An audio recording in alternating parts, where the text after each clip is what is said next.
সামান্য একটু লবণ দিয়ে দেবো।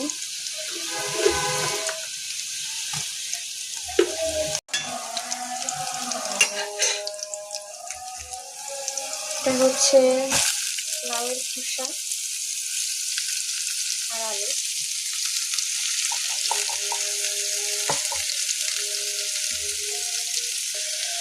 এটাকে আমি একটু ভালোভাবে নেড়ে নেবো। এটা হচ্ছে লাউয়ের খোসা আর আলু সবজি করে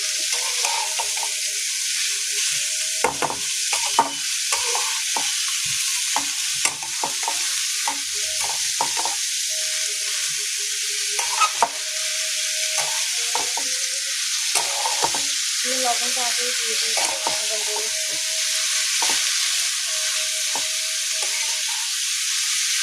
আমি এখন এর মধ্যে একটু হলুদ দিয়ে দেবো।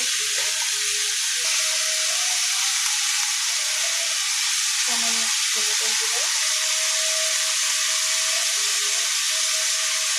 আর সামান্য একটু ধনে গুঁড়ো দেবো। আমার কাছে ধনের স্মেলটা খুবই ভালো লাগে। চুলার আঁচটা কমিয়ে দেবো।